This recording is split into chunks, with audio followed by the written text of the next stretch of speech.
want to go now to, this popular term after it was done, this whole thing about loan forgiveness. Can you apply for this loan if you are still waiting on whether you apply for the loan forgiveness or you still waiting on the loan forgiveness status? Can you still apply for this loan? Yes. So that's another thing that was clarified on the call I was on this morning. So the specific language that's even in the IFR and what was said this morning from SBA and Treasury officials is for those of us who got the PPP the first round and we want to reapply. It's a couple of stipulations, but assuming you meet those stipulations, the rules are that your second PPP will not be distributed or dispersed to you until you've finished the other PPP money. So if you still have PPP money, they're not going to disperse that second one until you've spent it. Right now, if you're in loan forgiveness, then one would believe that you have spent it. So you can be in a loan forgiveness or waiting on the loan forgiveness and apply for PPP, the second round of PPP, as long as you have demonstrated that those PPP funds, the original ones, have already been spent. And even with this loan now, is this one going to be forgivable as well?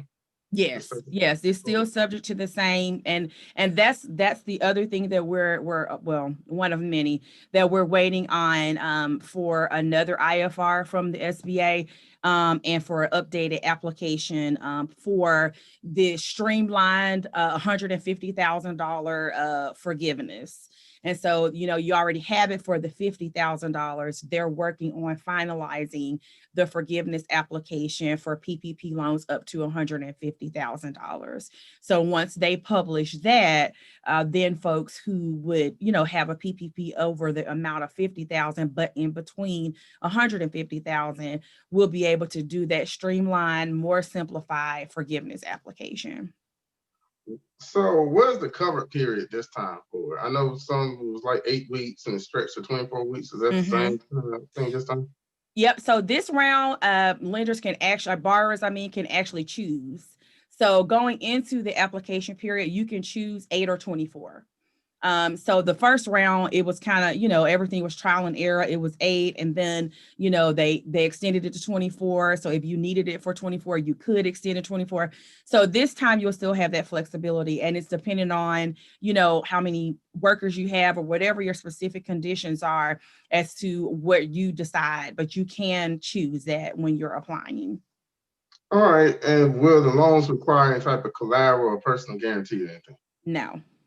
No, it's documentation. As I said before, when it comes to PPP, hands down, there's not a credit requirement, guarantee requirement, collateral requirement. There's a documentation requirement. You have to have filed taxes. When it comes to sole proprietors and other pass-through entities, you're gonna have to have a Schedule C. New borrowers, you can use 2019 or 2020. And so that's where a lot of opportunity lies, Jarvis. That's why, us talking today and talking about this right now is vital, for our community, because you have until March the 31st, which is smack in the middle of tax season. So work with your accountant, your tax preparer, and know these rules, know these guidelines, know your numbers. If you wrote everything off in 2019, because that was another thing that culturally we do, right? I just, I don't know why. It's almost like, I don't know why. Like, it's so intrinsic in our culture, or it's such like a default, right? When it comes to tax preparation, is, oh, I want to reduce my tax liability. And so it seems like by default, your tax professional, a lot of folks got just completely taken right out of the ability to be approved because they didn't have any income. They wrote everything off, right? So now you can have that discussion. If you wrote everything off in 2019, so you didn't qualify for the PPP, you now have opportunity today up to March the 31st to sit down with a tax professional that knows this stuff and that can answer your questions, where you can balance out hey, well, if I made 20,000 or if I made 50,000 and I want to leave all of that for the purposes of PPP, will I have a tax bill? Okay, well, what about if I want to leave this? Will I have a tax bill? Those are the powerful conversations that you will be able to have right now. That's why I say it's a wonderful time to be a business owner. You can have those conversations right now up until March the 31st. If you're, depending on plan, I can't even talk. If you're depending on plan, apply, then that, hey, let me sit down. Let me get my paperwork together. Let me see, if it's going to be something I can take advantage of.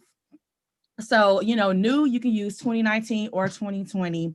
And then for those of us who actually received the first PPP, now that we do have a little bit of a stipulation here, which says, yeah, okay, so you can get the second draw PPP. You can get another PPP.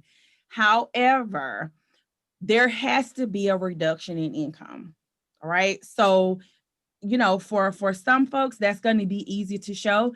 For others, who actually made more money, last year, that's going to be, a stickler there. And that magic percentage is 25%. So if you receive the PPP the first time, right, and you want to apply again, today, this time, you have to demonstrate a 25% reduction.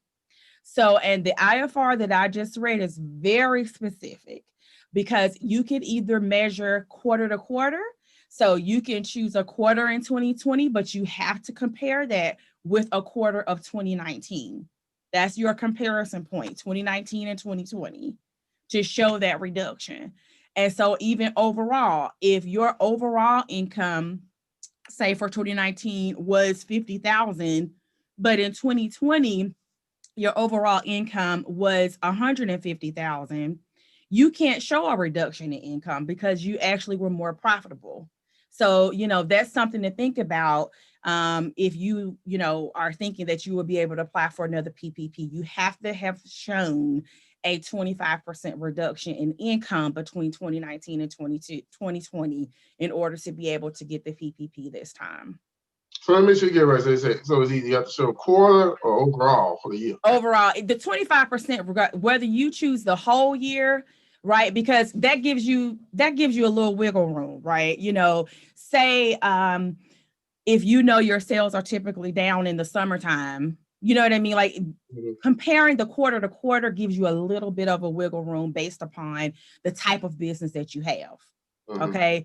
But if a quarter to quarter is not going to show it and it's easier for you to do year to year, then you could go that way. But they did give those two different measurement points to try to give you a little flexibility to show that 25% reduction if it's there. So that's the main, I wouldn't say the main stickler, but that would be whether you're approved or not for this second round. If you receive the first one, that's hands down what is going to be asked of you if you're going to apply for the second time. Yes. So do you recommend Do you know what's happening in Birmingham? Find out now with the all-new What's Happening Birmingham app. Download today on Android, iPhone, and iPad for free. Get info on everything you need to know about local news, events, businesses, restaurants, and more. Visit our website, what'shappeningbirmingham.com, follow us on Twitter at HappeningBham, or call us at 205-538-4508. Download the What's Happening Birmingham app today. What's Happening Birmingham, your source for everything Birmingham.